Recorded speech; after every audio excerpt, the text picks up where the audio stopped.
from what people I talk to, really the question is just access, to make sure that the access is universal, and then from there. Oh, yeah, but if Doesn't bother you. Might bother Okay. me. Anytime. My point of view, as you might expect, is quite different from the perspectives you're going to get from the people in the so-called computer industry. I'm a psychologist. I'm basically an evolutionary psychologist, and I'm interested in evolution of the human species. McLuhan said, and you can't have any interview about this stuff without mentioning McLuhan. He said that the media is the message, which means the media determines the culture and the kind of individual you are. From the beginning of fire 3,000 years ago, there have been media based upon firepower. That's steam, that's rotary presses. Around 1900, a new form of communication, new media developed, which is electricity. And in the roaring 20th century, actually in the last 70 years, there have been 4 different media which have created 4 different species. So when you say we, or the public, I must say if you're over the age of 40, you simply are not going to understand what's happening in the digital age, the interactive age. There's one easy solution, though. All you have to do is go next door and find an 18-year-old kid who will explain what's going on. If you'll notice that a lot of the questions here have to do with product and selling, and they're using the concepts of industrial societies. What we have now is a new generation of young people who have been brought up learning as their native language, not ABCs, but moving things around on screens. Television kids, now we have the digital multimedia people.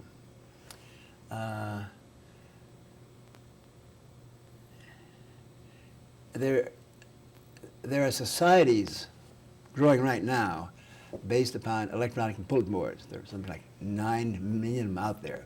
It means there are 9 million people plus all their friends who are communicating with each other, not in letters, not in numbers, not in native languages, but in a new language of graphic multimedia. It's called virtual reality. It simply means you use clips of audio-visual instead of ABCs.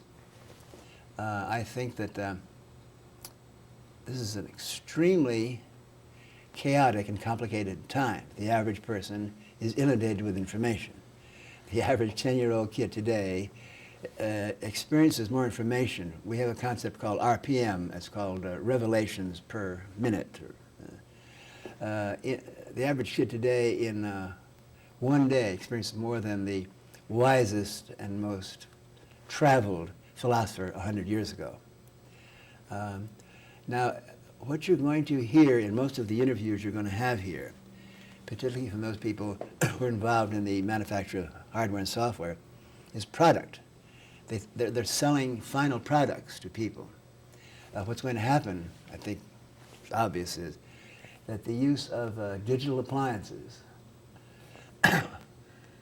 which allow a 10-year-old kid to look at the 7 o'clock news, pull off 5 minutes of Dan Rather, store it on a disk, put Mickey Mouse's face and Minnie Mouse's voice, and send that immediately to a network of friends that are hooked up to the same bulletin board. Now these friends, one can be in Tokyo, and one can be in Seoul, Korea, and one can be in Berkeley, California. So when you say we, you can no longer talk about American society. There are basically 3 American societies now. There's a society that's brought up on radio. That, you know why older people like Rush Limbaugh and Gordon Liddy? They were brought up like myself as radio. Radio is their native language. The next generation is basically television. That's the turn on, tune in. That language didn't come from me. It came from television kids. every 6 months now, there's a new generation of inexpensive digital appliances that will allow anyone that wants it to store, scan, edit, re-edit, and instead of telephoning, telescreening to other people. It's an empowering of small groups of individuals. Instead of mass down media, it's bottom-up small groups. And almost everything in this convention and most of the SIGGRAPH conventions you go to, it's mass media from the top down. And that's all over. The people that are doing the electronic highway, they're in the same position as the people that did the South Pacific Railroad. Someone had to do it. They're the first people, like the Edison people, that had to wire up the houses with electricity. Or the water people, big here in California, that put the lines in.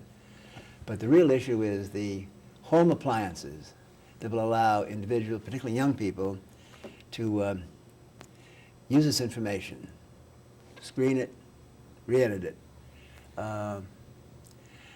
Now, many people are concerned that we're going to have a generation of young people that are like nerds who do nothing but stare at a computer screen, and that's not true at all. They're basically communication devices.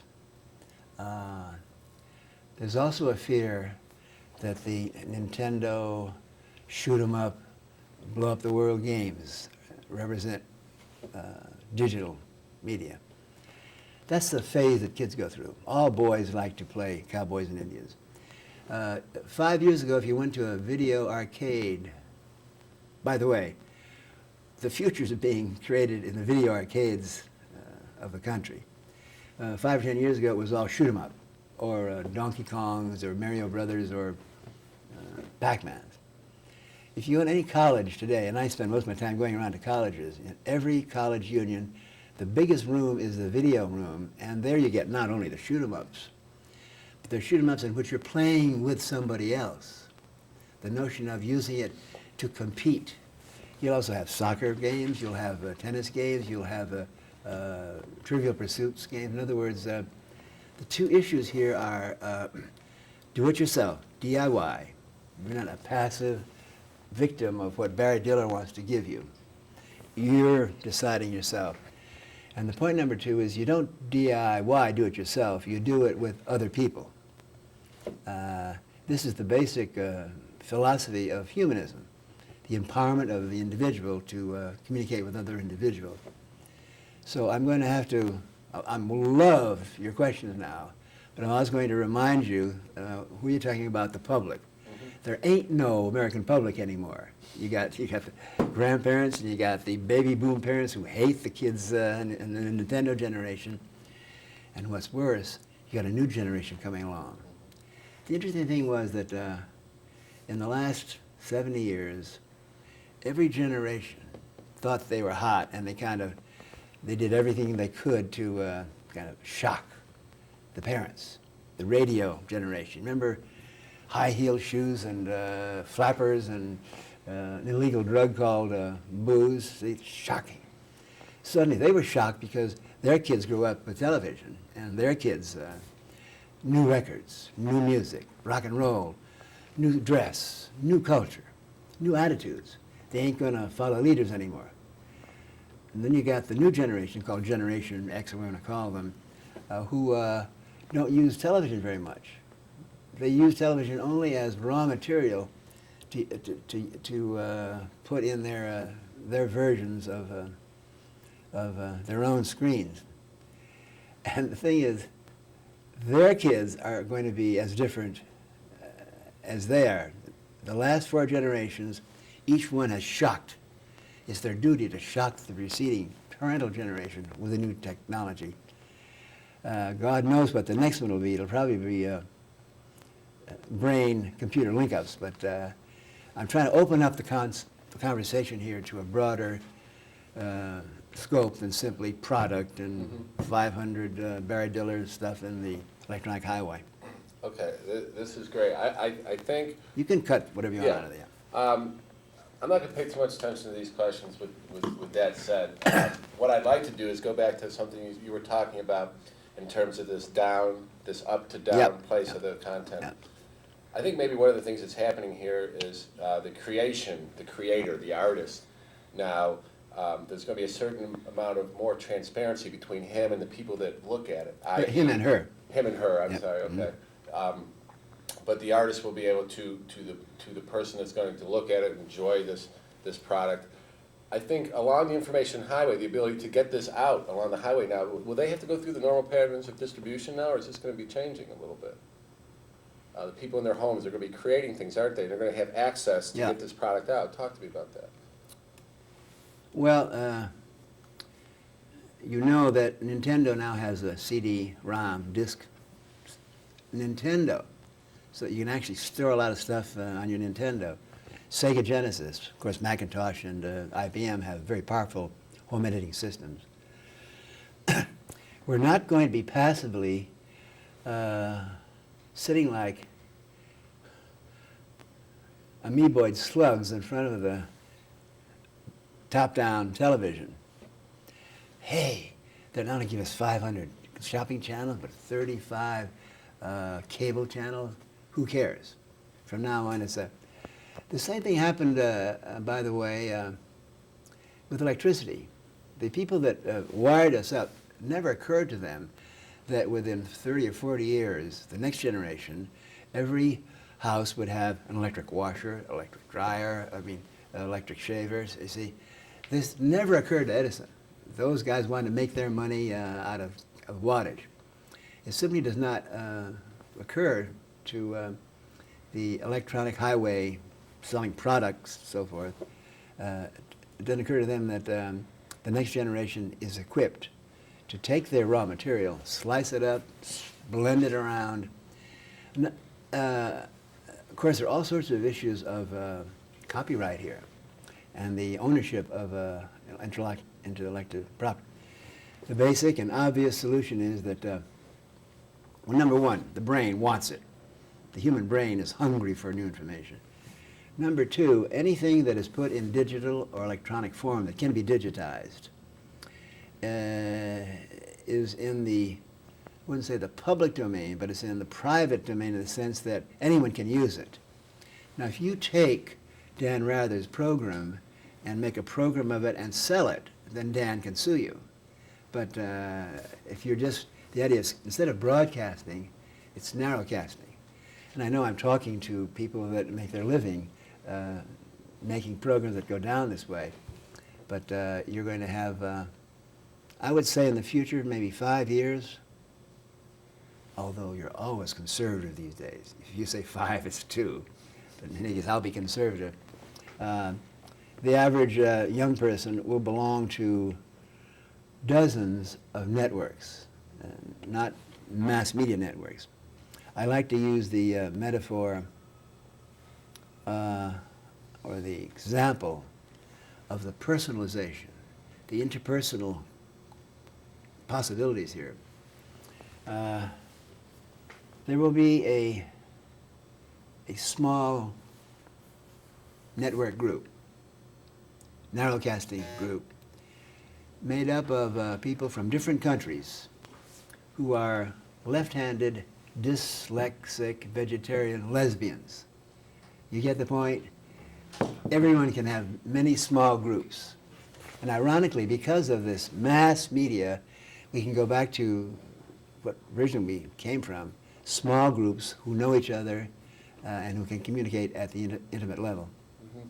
How about, though, there's also, in counter to that, there's talk of the loss of serendipity, i.e. viewers of the neo-Nazi channel may not be so inclined to stumble onto the New Age channel, for instance.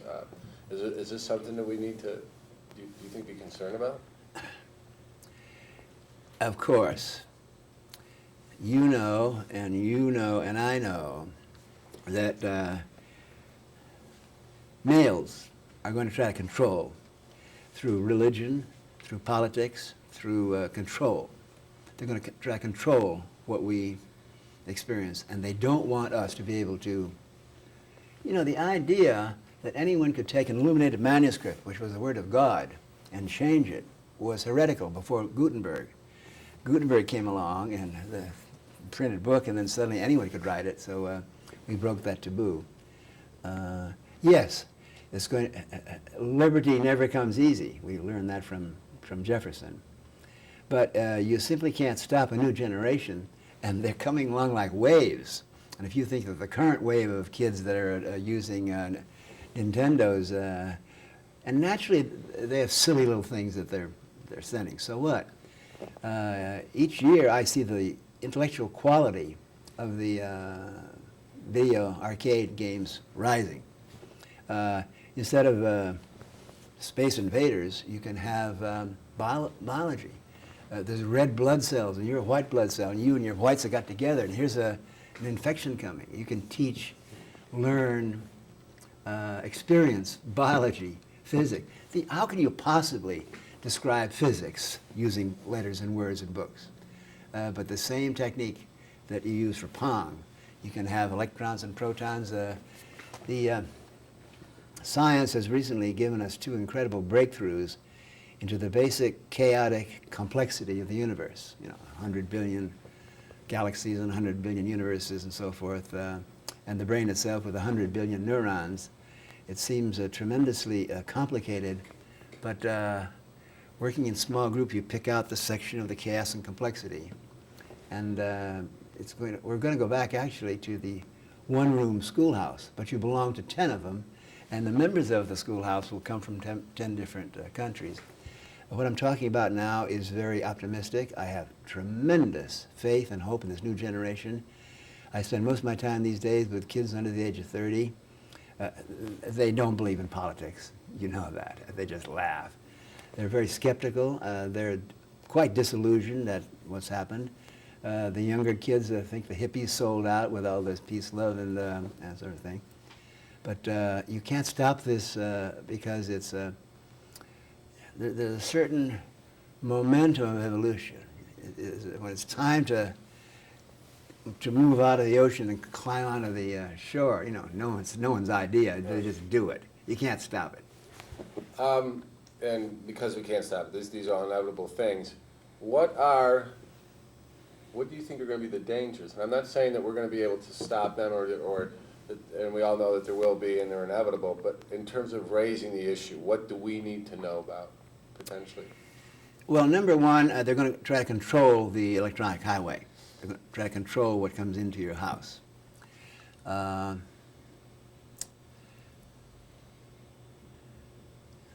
example, China stopped fax. A great breakthrough occurred, in my opinion, about 6 months ago, when Saddam Hussein, of all people, said he was going to let his young people have MTV. Now, he didn't realize what he was doing. He didn't understand the McLuhan thing. The medium is the message. So he just thinks, hey, as long as you have no nudity and you don't insult Allah, yeah, let it go. He doesn't realize that once the Iraqi kids tune into this network, it's yeah. Sure, there are going to be problems. Human nature is made up of people that want control and freedom, and yes, there will be some addicts, no question of it. People that will spend more time doing that than on the other hand, if you want to talk about addiction, the average American household today watches the boob tube 7 hours. I mean, that's awesome. If you came from another planet and looked and saw Americans watching television 7, you say, what terrible crime did they commit that they're forced to do this? Or are they paid $1,000 an hour to watch this stuff? Yeah, passive watching. The key is DIY, do it yourself, or even better, DIY-S, do it with yourselves. There's nothing that is the danger. One of the dangers is you get so caught up in it that you just do it by yourself. That's like hey, I know everything. I can do all that. Like the acid head that knows everything about God and man, but doesn't know his or her zip code. Yeah, I'm not portraying an easy utopian future here. It's going to take more courage. It's going to take more time. It's going to take more appliance of ambition. But the interesting thing is, there's a whole generation of young people that want to do it with you, and the power of the generational impulse. It's never happened before. See, from the fire 25,000 years ago, from the fire building fires to writing on, papyrus took like, what, 20,000 years. It's happening so fast now that almost every generation is going to be outmoded by the time they're 30 years old. But hopefully we will learn from this the basic issues of humanism, of compassion, of bringing, teach your mom and dad how to use the Nintendo, kids, and that's the way to keep the thing going.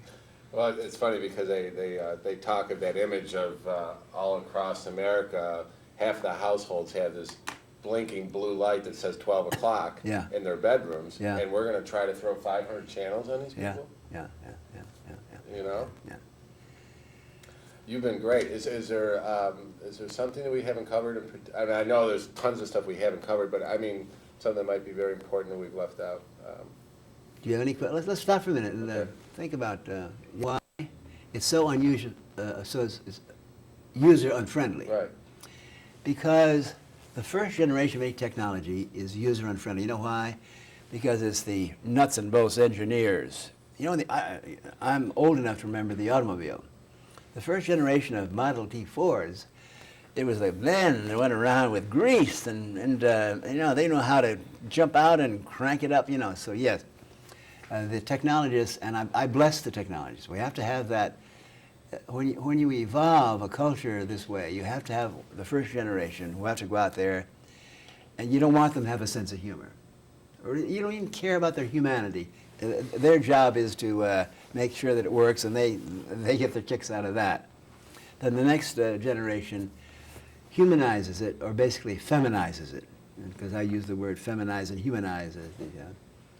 And I can't stop this interview without saying something that I used to conclude all of my performances with. The main issue in human evolution is the fact that for 30,000 years, men have been brutally repressing women and children. It's so pervasive, we just take it for granted. It's in our language, it's in all of our customs. Just in the last 20 years, I would give the 60s credit for this awareness. In the last 10 years, in the last 5 years, every month there is new evidence of how men are exploiting and basically repressing women. The wonderful thing now is the younger you are, the more able you are to understand this equipment. See, Barry Diller and Hillary Clinton cannot understand really how this digital stuff works. That's a wonderful sign for evolution. For the first time in evolution now, it's the young who are teaching the old. Because it's the young that are on the frontier. It's called the Chomsky-McLuhan law. Your native language, the language you learn as a kid, whether it's French or Italian, is the language that you always like to use and be comfortable with. To learn another language is hard. See, maison, that means house and all that, that. Kids that whose native language is digital have a tremendous advantage. They can communicate with each other in ways that the industrial people can't. See, kids, certainly in the 20th century, kids have always had each generation, their way of talk, their language. Hey, it's either cool or it sucks. I mean, the great philosophers of our time are the Beavis and Butthead. But the fact that we have the kids coming along, you simply can't stop evolution. And the human brain's got 100 billion neurons, and the human brain wants to be used. I see the human brain, and I'll use a kind of a crude metaphor here, as this incredible sexual organ and we have not understood what it's for, which is to communicate in the most intimate and the most powerful and the most thrilling way with other human beings. And so I am a hope fiend, but I got a lot of evidence, and a lot of there's a lot of people that share this. Don't write off this new generation with the values of the 60s or the 50s. They are very different, but they're extremely, they're skeptical. They're very high-tech. I call them high-tech hippies. And I think they're, the motto now is something like, turn on, boot up, reformat, on and on and on. Turn it on, fine-tune it in, boot it up. Oh, what is it again? Say it again. What is it? The words of Yeah, my favorite philosopher. I forgot that, yeah. What is the last bit? Yeah. Oh, yeah, here we go. Turn it on, fine tune it, boot it up, and keep on changing. That's the locker room Sunday school sermon for today. I thank you for this chance to blabber away. Thank you very much. Okay. D3? It's digital format, yeah. D3, we work with D2, I didn't know about D3, but Oh my God, it's a D3. Well, D2's Sony and D3's Panasonic, so Okay. don't feel like you're, same thing. yeah. It's rolling. Don't tell Lasso the same thing. Okay. Georgia, talk to me a little bit about your position with Warner Brothers Records and where you see music coming down this information highway is going to open up. Is there something that's going to change in the way we listen to music now, or we receive our audio, and are people's listening habits going to change? Listening habits. Well, what do I do at Warner Brothers? I always have to think about it because I do development in new areas, which at the moment includes new technologies, which are what we might be looking at in CD-ROM or video games, or how we're going to sell things on shopping channels, or working with digital television with our Time Warner Test and